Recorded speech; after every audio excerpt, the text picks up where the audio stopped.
Now that we've gotten a handle on some of the ways that our mind works and some of the ways our brain works and some of the ways that these things are different, now that we've got a little bit of a handle on it, now that we've started to practice some of our mindfulness and started to recognize it in the world around us, now we can start to look at something else, which is our emotions.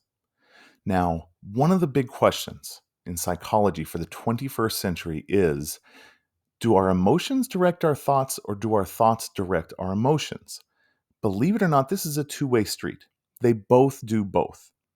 The way you're feeling can change how you're thinking, and how you're thinking can change how you're feeling. The conditions of this, the conditions as to which one has control, that's really what psychology is trying to find out. And the answer right now is we don't know exactly. We're not sure, and this could be as individual as any spectrum. So we may not have the direct answers for you, but we do know that they spur each other on. So since they do have some control over each other, we can use our minds to start changing how we feel about things. Now, our emotions face in three different directions: past, present, and future. This shouldn't be shocking for us. Time is this linear time is the bath that we're all sitting in, and our emotions are doing the same thing. And we find that each one of these directions really dictates how we frame the world around us emotionally. So let's dive deeper. What you're looking for, if you want to be happy, what you're looking for is having emotions of the past associated with satisfaction, contentment, pride, and serenity. This is what you want to feel about your own past. Now, for a lot of us, this may be very hard. We obviously have lots and lots of challenges in our past. Um, but believe it or not, the most recent research suggests that our past does not dictate our present nearly as much as we think it does. And I'm talking about emotionally here, that we tend to do things like talking therapy and cognitive behavioral therapy, which deals with a lot of our past. But as effective as those treatments are, and they should keep going on, of course, as effective as they tend to inflate the importance of past events and past treatments and past situations on our current emotional state. This may be hard to believe and may be hard to accept. I'll let you sit with that for a while, but it's true. So, our goal here is to heal and grow from the past, not to be hobbled by it. We all know about, post-traumatic stress disorder, but a lot of us don't know that post-traumatic can also have lots of growth, that we can grow from these things. I'm not saying it's easy. I'm not saying it comes naturally. Nobody expects you to just be able to do it, but you can, and you can take control of it now. So how do we heal? How do we change how we feel about the past? The first step is gratitude. There's almost nothing that is as universally researched to show a positive effect on our daily happiness as gratitude. And the reason is because really gratitude humbles us. When we start to notice everything that we have, you may even feel like, wow, I don't deserve this. When you can be grateful for all those little things, all these important people in your life, the important things that you have, the important access that you have, the fact that if you're not food insecure, if you're not home insecure, you can start to wonder what has made you be this way and not everyone. Why do you have more than somebody else? And that is a touch point for humility. And at that humility, what I ask you to do is try and frame it this way. If you don't feel like you deserve the happiness that you have or the positive aspects that you have in your life, then you need to work to earn it. Then you need to humble yourself and be a person that you're proud enough of to deserve this in your mind. And once you do that, then you can stop feeling guilty. Once you're working towards that, obviously, you can stop feeling guilty. And that's a really important thing, to be grateful without guilt. Gratitude journals are the most obvious and most directly powerful way to access gratitude. At the end of every day, write down 3 things that you're grateful for today. Once in a while, reflect back more deeply about things. Maybe reflect further back. But a gratitude journal of any type changes the framework of your day and starts healing those past emotions. Forgiveness is the other thing. We have been wronged. To be a human, to be alive, is to have been wronged by somebody else. There's nothing we can do about it. So take stock of this. Recognize it. What are you upset about? What are you still holding on to? What are you angry about? Who? And then try and start the process of letting go. Now, there are wonderful books written about forgiveness, about how to truly engage in forgiveness and to truly get over a lot of what we're doing. And the reason is that nobody feels our anger. Nobody feels our resentment. Nobody feels those negative emotions besides ourselves.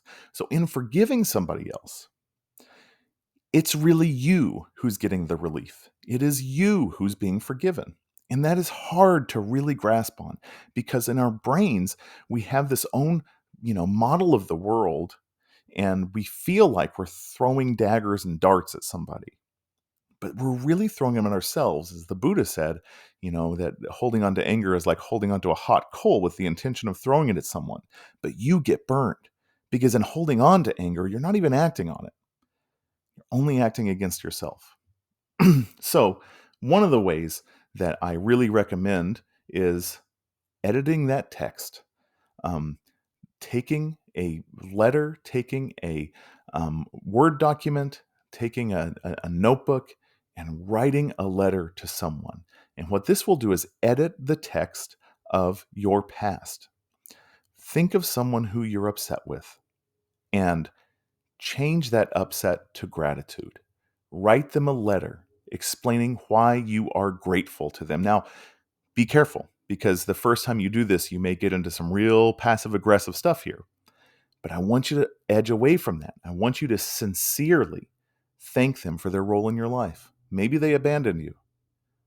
Maybe you can find how you grew from that abandonment, what you overcame, how you know that as bad as things get, they won't be that bad ever again.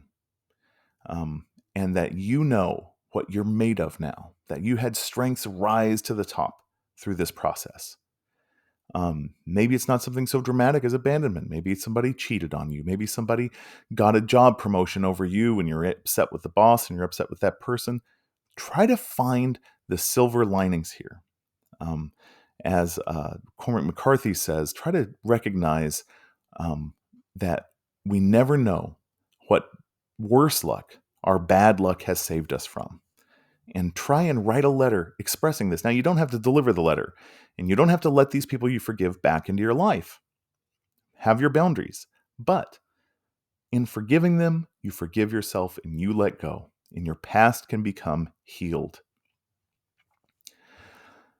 In the future, what we want our emotions pointed towards the future to look like is trust, hope, confidence, and optimism.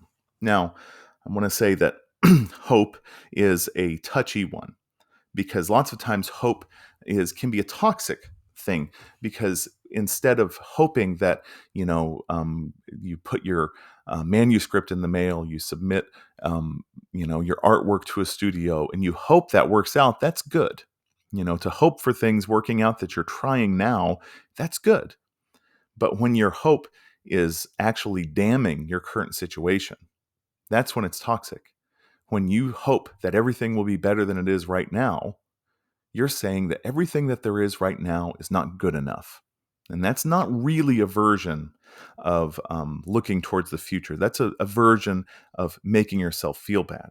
Now, optimism is one of the most important things. People who are optimistic are much happier than people who are pessimistic, even if they're living the same life. And by which I mean if they're spouses, if they're siblings, if they're partners in something, and they have the same basic trajectory and means of living, that the optimistic person is happier, even within those same confines. So we want to foster optimism. We want to work on optimism because it can be learned. You can learn to become more optimistic. If you are naturally a pessimistic person, and a lot of people are, you need to start challenging that pessimism. Catch yourself when you're being pessimistic and say, well, wait, what if this does work out? What if the worst case scenario doesn't happen? What if I do get that promotion? What if they do pick up my book? And this can start to foster a sense of optimism. And that will begin your happiness. Now, don't engage that anxiety. That's one of the biggest and most important things that you can do. If you've practiced your sitting meditation, you've practiced your mindfulness, you can start to recognize when your thoughts are just being anxious. And that's the point where you don't engage it. You step back and you think, am I having an emergency right now? If you're nervous about, maybe you're going to get evicted from your house because you don't know where your rent's coming from. Well, is the sheriff there? Is he kicking you out? If so, that's the time to worry about that. It is not time to worry about that when it's 3 a.m. and you're in bed. You're worried about being fired. Are you applying for unemployment? If not, this isn't the time to worry. That's for later. Not while you're driving in your car, not while you're watching your kids play basketball or whatever. It's not the time to worry. We're rarely in the emergency that our feelings tell us we're in. Where that's a future projection that has to do with pessimism and has to do with feeling like if you can just feel out all of the worst case scenarios, then maybe, you'll be more prepared when something bad happens. That doesn't actually help. Because when you're actually in the emergency, you're actually in those bad scenarios, you have different hormones that come in there. Different hormones that are going to help take over and help you move through it instead of perpetuating all just these negative hormones. Now, in the present, what we really want here in the present is joy, zest, pleasure, and excitement. We talked a little bit about pleasure already, that, pleasure is transitory, that pleasure is something that's, satisfying in the moment, and wanting to repeat a pleasure is folly. Wanting to repeat a pleasure is something that really can't be done. Your next pleasure, even if it's the same thing, the same burrito that you just loved last time, wanting to repeat it can never happen. You can have a very similar one, but it's going to be different, and the circumstances are going to be different. So pleasure has to be seen as something that is just for the moment. Same thing with excitement, and sometimes even joy and zest, because you don't always have to have amplified and amped up emotions. Sometimes we feel like happiness is supposed to be giddiness, is supposed to be, ferocious and bubbling over with positivity, and that's not necessarily the case, because some of the happiest times that people report are when they're working on something, and this is the flow state. When you are working on something that is challenging, but that you're up to the challenge, that you have clear goals, that you can get feedback on right now. You can see how well you're doing on it. You don't have to wait a long time to get any kind of feedback. Then we become fully engaged and fully present. We become mindful of what we're doing. And the whole sense of self and your sense of time stop. You don't notice time pass. You're not self-conscious about how you look, what you sound like, what you're doing. Those things fade away. And neurologically speaking, you literally light up neurons that take down those barriers, that show connectedness to other things. Singing in a choir, being part of a drum circle. Those are great examples of flow. Some people get it from working on cars. Some people get it from working on their art, writing, teaching. All sorts of things can bring you into this state. This is what we call good challenges. This is what we call hard happy. That you're happy, but it can be difficult. Mostly, what I want you to recognize is contentment. That happiness is not always that giddiness, that sometimes it's just being content, being okay with the way things are, being where you are, doing what you're doing with your own consent.